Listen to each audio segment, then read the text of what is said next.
इस वीडियो में मैं आपसे बात करूंगा, जैसा कि आप सभी को मालूम है, अधीनस्थ बोर्ड यानी कि RSMSSB बोर्ड द्वारा 5 अक्टूबर 2024 को आयोजित हुए स्टेनोग्राफ भर्ती परीक्षा का मास्टर प्रश्न पत्र और आंसर की दोनों ही वेबसाइट पर अपलोड कर दी गई है।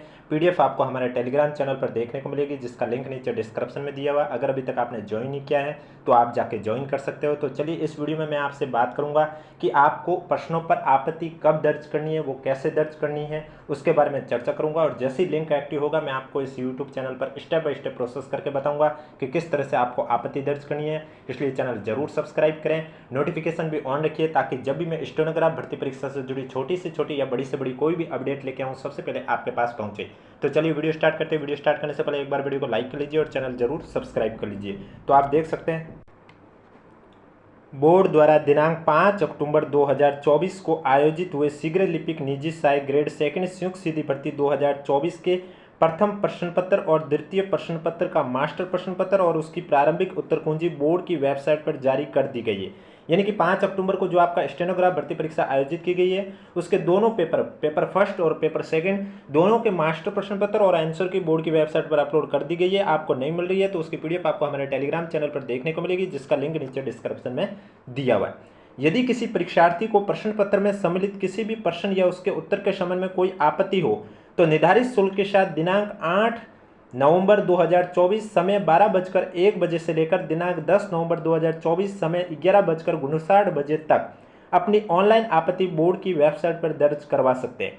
अब इंपॉर्टेंट बात करता हूं मैं आपसे कि आपके लिए जो लिंक एक्टिव होगा वो 8 नवंबर को होगा रात को 12 बजे, जो कि 10 नवंबर की रात को 12 बजे तक लिंक एक्टिव रहेगा। इस बीच अगर आपको किसी भी क्वेश्चन या आंसर पर कोई भी आपत्ति है तो वो आप आपत्ति दर्ज कर सकते हो। पर क्वेश्चन जो आपका चार्ज है वो 100 रुपये। अगर आप 2 क्वेश्चन पर आपत्ति दर्ज करोगे तो 200 रुपये लगेंगे, 3 पर करोगे तो 300 रुपये। अब आपको आपत्ति कैसे दर्ज करनी है उसके बारे में बता देता हूँ। आपको जो भी आपत्ति हो, जिस भी क्वेश्चन में हो, ध्यान रखें वो क्वेश्चन आपके जो बोर्ड की वेबसाइट पर अपलोड किया गया मास्टर प्रश्न पत्र है, उसके क्वेश्चन के अकॉर्डिंग आपको आपत्ति दर्ज करनी है, न कि आपके पास जो क्वेश्चन है। माना कि आपके पास, जैसे कि पेपर फर्स्ट में मान के चलता हूं, आपको आपत्ति दर्ज करनी है। आपके पास जो पेपर है उसमें आपको पेपर फर्स्ट के क्वेश्चन नंबर 32 पर आपत्ति दर्ज करनी है। तो सबसे पहले आपको ये चेक करना होगा कि जो आपके पास पेपर है उसके पेपर फर्स्ट में जो 32 नंबर का क्वेश्चन है, जो बोर्ड की वेबसाइट पर अपलोड किया गया मास्टर प्रश्न पत्र के पेपर फर्स्ट में, वो 32 नंबर वाला क्वेश्चन कितने नंबर पर है। माना कि उसमें वो क्वेश्चन 3 नंबर पर है, तो आपको आपत्ति 3 नंबर वाले क्वेश्चन पर दर्ज करनी होगी, न कि 32 वाले। क्योंकि जो बोर्ड जांच करेगा वो बोर्ड है जो वेबसाइट पर अपलोड किया गया क्वेश्चन पेपर है उसके अकॉर्डिंग जांच करेगा, न कि आपके पास जो पेपर है उसके अकॉर्डिंग। तो आपको आंसर भी इसी तरह से मिलान करना है, जैसे कि आपकी जो आज आंसर की अपलोड की गई है वो कैसे मिलान करनी है आपको देखना है। जैसे कि आंसर की में पहले पेपर की पहले का आंसर आपका डी है, तो अब आपको ये देखना है कि आपके पास जो पेपर है उसमें वो क्वेश्चन कहाँ पर है जो मास्टर प्रश्न पत्र में क्वेश्चन नंबर 1 है। इस तरह से आपको आंसर की देखनी है, न कि ऐसे देखनी है कि डायरेक्ट आंसर देख रहे हो और आपके क्वेश्चन पेपर के अकॉर्डिंग डायरेक्ट ही मिलान कर रहे हो, तो फिर आपको लगेगा कि सभी आंसर गलत है। आगे लिखा हुआ है, परीक्षार्थी को परीक्षा में अलग अलग सेट के प्रश्न पत्र उपलब्ध कराए गए हैं। अपलोड किए गए मास्टर प्रश्न पत्र में उनको उपलब्ध कराए गए प्रश्न पत्र के सभी प्रश्न अलग अलग क्रमांक पर सम्मिलित हैं। यानी कि आपके पास सभी क्वेश्चन हैं वो अलग अलग क्रमांक में होते हैं। उनके प्रश्न पत्र में किसी प्रश्न के उत्तर के दिए गए विकल्पों का क्रम भी अपलोड किए गए मास्टर प्रश्न पत्र के प्रश्न के उत्तर के विकल्पों में भिन्न क्रम में हो सकता है। ऑप्शन भी आपके भिन्न क्रम में हो सकता है। अतः यह सभी को सूचित किया जाता है कि वो बोर्ड की वेबसाइट पर अपलोड किए गए मास्टर प्रश्न पत्र की प्रश्न संख्या व उत्तर के विकल्पों के क्रम के आधार पर ही अपनी आपत्तियां दर्ज करें। इसका ध्यान अवश्य रखें। यानी कि जो मैंने अभी आपको बात कही है वही इसमें लिखी गई है कि आपको जो भी आपत्ति दर्ज करनी है वो आपके बोर्ड की वेबसाइट पर अपलोड किया गया जो मास्टर प्रश्न पत्र है उसी के अकॉर्डिंग आपको अपलोड दर्ज करनी है, आपत्ति दर्ज करनी है, न कि आपके पास जो पेपर है उसके अकॉर्डिंग। कोई भी डाउट है तो नीचे कमेंट बॉक्स में पूछिए। वीडियो पसंद आ रहा है तो वीडियो को लाइक जरूर करें, चैनल जरूर सब्सक्राइब करें, क्योंकि स्टेनोग्राफ भर्ती परीक्षा से जुड़ी पल पल की अपडेट आपको इस यूट्यूब चैनल के माध्यम से बताई जाएगी। बोर्ड द्वारा प्रत्येक आपत्ति का शुल्क 100 रुपये निर्धारित किया गया है। इस हेतु परीक्षार्थी बोर्ड की वेबसाइट पर उपलब्ध ऑनलाइन आपत्ति के लिंक पर जाकर अपने SSO ID के माध्यम से देय शुल्क ई मित्र पेमेंट गेटवे या ई मित्र कियोस्क पर जितने प्रश्नों पर आपत्ति करनी है उसके अनुसार प्रति प्रश्न ₹100 की दर से देय शुल्क का भुगतान करें। यानी कि आपको SSO ID के माध्यम से जब लिंक एक्टिव होगा कैसे करना है 8 तारीख को, वो तो मैं आपको इस यूट्यूब चैनल के माध्यम से बता दूंगा। लेकिन जितने भी क्वेश्चन पर आप आपत्ति दर्ज करोगे पर क्वेश्चन जो आपका चार्ज है वो 100 रुपये, फिर चाहे आप 8 क्वेश्चन पे करोगे तो 800 रुपये लगेंगे।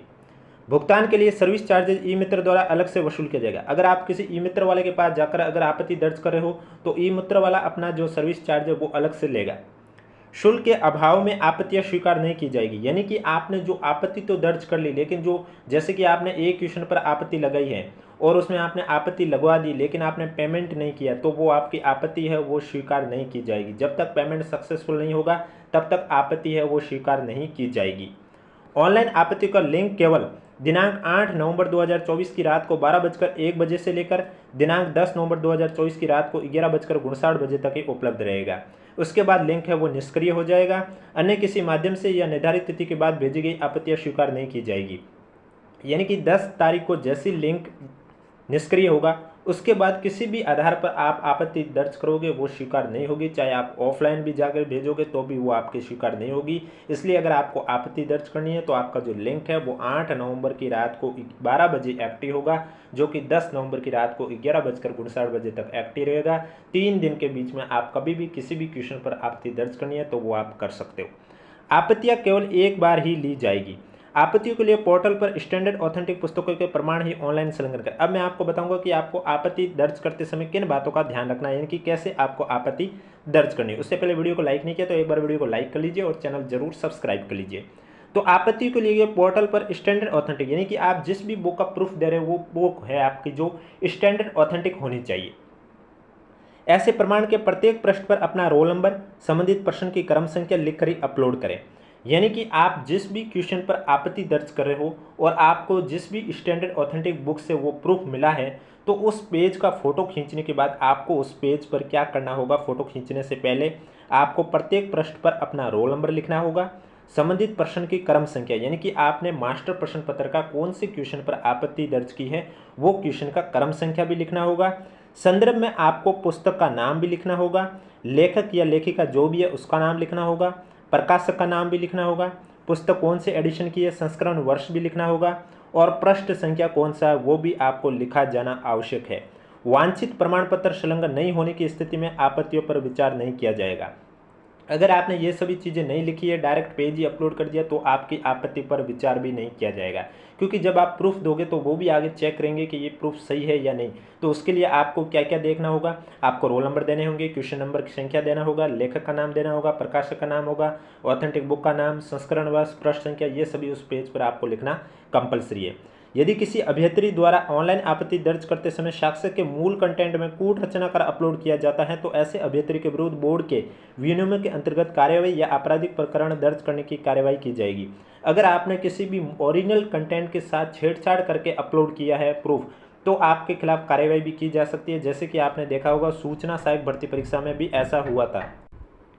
सूचना सहायक भर्ती परीक्षा में भी आपको मालूम है 685 कैंडिडेट के ऐसा प्रूफ था जिसमें उसमें उन्होंने ओरिजिनल कंटेंट के साथ छेड़छाड़ की। इस पर उन्होंने लिस्ट भी जारी की, लेकिन इस बार तो उन्होंने माफ़ कर दिया। बोर्ड ने कहा आगे ऐसी हरकतें नहीं करनी है, इस वजह से उन्होंने कहा कि ओरिजिनल कंटेंट है उसके साथ छेड़छाड़ की तो आपके खिलाफ कार्रवाई की जा सकती है। परीक्षार्थी द्वारा आपत्ति शुल्क के पेटे अधिक जमा कराई गई राशि का किसी भी स्थिति में रिफंड नहीं होगा।